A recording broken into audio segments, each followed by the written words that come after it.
Hello, my name is Nicholas Fonseca, and I want to speak to you all about the seduction of ideology, also known as the dangers of ideology.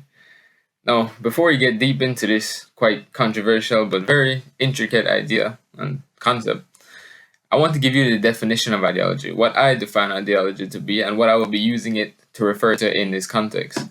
And that is, ideology is giving greater importance to ideas than it is to people. So you are enshrining an idea and simply putting it above the priority of a person, typically. Now, simply from that definition, you can see why this could be an issue. And to source this, I would like to go to the Joy of the Gospel, of course, written by Pope Francis.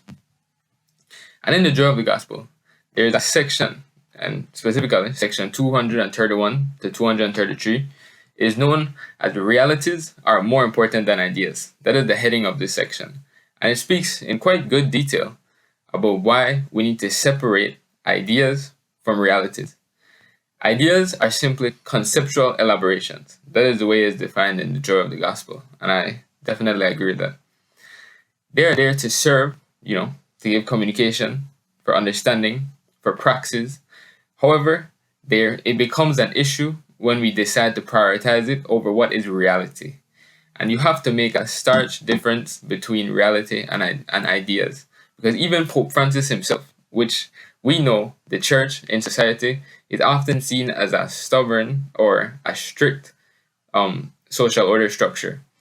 And it is often because people feel as though they cannot differentiate their evangelization from what reality is. However, Pope Francis himself is saying right here that reality differs far from ideology or the making of an idea. He even says realities are greater than ideas because the principle has to do with the incarnation of the Word. That is where it gets related to specifically the gospel. Because as it says in the gospel, by this you know the Spirit of God. Every spirit that confesses that Jesus Christ is come in flesh is from God.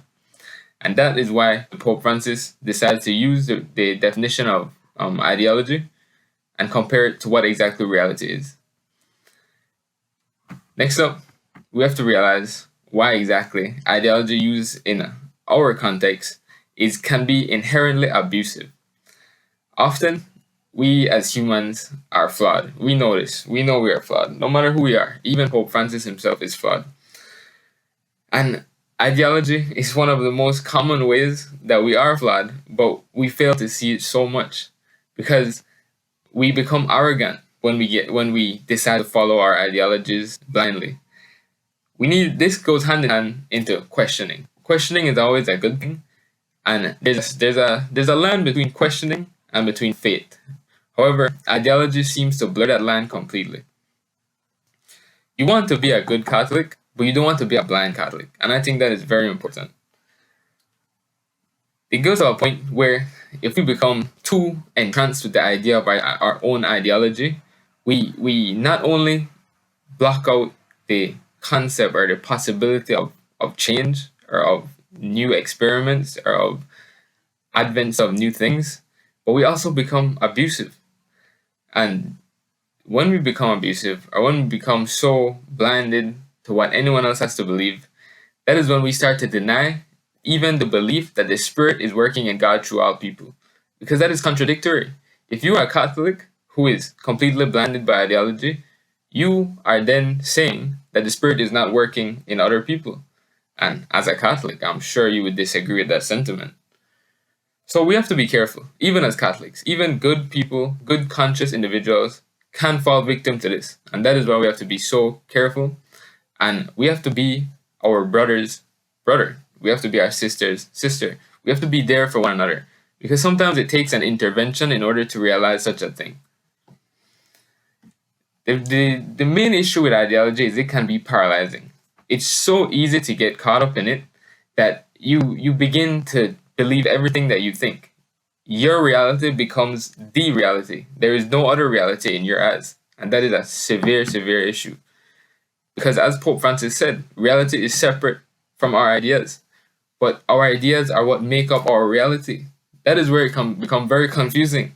But that is where we have to make the incredibly difficult, I will admit that it is difficult, but it's very important to make that difference between what it really is, what reality is, and what our ideas are. Ideas can be bad, ideas can be good. Reality cannot be changed. That is what the key difference is. Our ideology can spread into our evangelizing. When we preach of the gospel, we might have those ideologies up here and not even realize that they're seeping into what we are saying. And that is when you can start to make enemies, because you don't realize the issue in what you're saying, but other people around you realize. And when they hear you speak, especially if it's a prominent member of society, such as a politician or a priest or a teacher for young children, you start to realize, man, why are all these people disagreeing with me? Why are they turning away from me? And severely conflicted individuals with ideology will tell themselves they're wrong, that those people in the public are wrong, that they just don't understand. But we need to start to reflect and think, maybe it's us, maybe it's me, maybe I am the priest, maybe I am the teacher, maybe I am the politician that is wrong. And that is where we can start to fix the seduction of ideology. Because we don't want people to look at us and disagree. It is so easy to disagree with someone, but it is so difficult to look past our own ideologies and find the good and the truth in what someone else is saying. There's a good statement, and it goes, if I believe that I am in possession of the truth, then I no longer need to pay attention to the person in front of me and listen to the Holy Spirit speaking through him and her. Now, you might not say that out loud because that sounds bad, but technically that is literally what you are doing. And that's when we have to realize, man, maybe I need to calm down. Maybe I need to take a look at what my ideologies are. Maybe I need to listen more. There's a common phrase that people say, even non-Catholics say it, God gave us one mouth and two ears. And that, of course, is saying that we need to listen more than we speak. And unfortunately, people who are blinded by ideology tend to speak far more than they listen. Because as I previously said, their reality is the reality. There is nothing else besides what they believe. Furthermore, ideology is refusing to deal with reality. It's refusing to deal with the reality of life's complexity and the fact that things go wrong. Life is messy. Life can be hard. No matter what your status is, no matter what your social structure is, no matter what family you grew up in, you will have issues in life. And ideology can not only seep into our spiritual being, but it can start to affect our mental and physical health, because you start to separate yourself from real life issues that you might have. You could tell yourself that what you're doing is perfectly fine. An average smoker who is addicted could tell himself, this is okay, this is fine, everyone else does it. That's their ideology. That they're being blinded by that.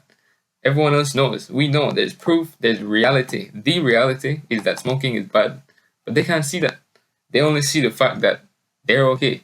That their reality says it's fine to do so. They just harshly put, they don't want to deal with the reality that they have an issue. That they don't want to get past it. And all of us can resonate with that in some way. Some personal way. We all have issues that we want to just put aside rather than facing head on.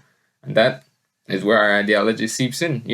I'm not saying to get rid of your ideology completely, because that is virtually impossible to do. We'll always have biases. We'll always have these issues that we want to run away from rather than fight them. Our human instinct is to fight or flight. And most of the time, flight is far easier than fighting. But when we have issues within us, we need to realize that we need to fight them sometimes. We can't let our ideology get the best of us and tell us to just run away and to pretend and to fake us out that it's okay, that this is the reality, when in truth it is not. So, hitting close to home, where does ideology work more in Belize specifically? Now, Belize has many issues, but we have to give it a break, because it is a third world country, it is developing, but we do have many issues. We have some inherent issues such as gang violence. There are many youths out here who, and I can have a testimony for myself, I've seen it, that their circumstances lead them down a path of ideology that they're almost certain to fall victim to. And it's very sad to see, but it's also very hard to combat. Because at that point, now if we're looking at a countrywide issue, you're not only fighting for yourself, but you're fighting for everyone else. You're fighting for people who you don't understand clearly, who have their own ideologies and biases. So these young people, they end up, specifically young men, but of course young women fall victim to this as well. They end up looking at these gangs and they start to think to themselves, man, my cousin is doing this, my brother is doing this, my big dog is doing this, my friend, my people I'm around. They start to think this is okay, that it's okay, because they don't see anything else. And that is where the ideology comes in. It tries to turn these young men into problem children, as many higher class people like to call them, although I feel that's quite, discriminatory. But ideology will ignore that. It'll ignore the fact that, you are a young man, why are you becoming a gang member? You shouldn't be doing that. Furthermore, we have to agree that the church itself has ideology that disagrees with reality. A common issue that is seen is homosexuality, and in reality, we have to accept that there are homosexual people, and that is their own beliefs. Now, you might argue that that is their own ideology seeping in, but unfortunately, we are in no place to force upon another ideology onto anyone. However, the reality is that those people exist. You can't change that. You might be able to change the ideology behind it, but you can't change the fact that they exist. And to want to seep in and ease in and make them feel like they don't deserve to exist is wrong on all calendars, on all services. That is completely wrong. So to wrap up, I want to speak on the fact that how quickly ideology can turn into empty rhetoric. We often ignore scientific facts and relevant data, and we start just spewing emotions. We start just talking from personal instances, from our biases, and we cannot let that get into our speech about the gospel, and we cannot let that get into young people, because we want to teach them that it's wrong, that it's not good to just speak what you are taught or what is forced upon you as a child. You have to think for yourself, and you have to listen to other people. So finally, I'll end with the stance that conversations, especially in Belize, if you take a walk in the public, conversation often turned into a shouting match rather than authentic dialogue, and that is specifically because, as I said, we have one mouth and two ears, yet we prefer to talk 90% of the time and listen 10% of the time. So thank you for listening, and I hope you gathered much from this.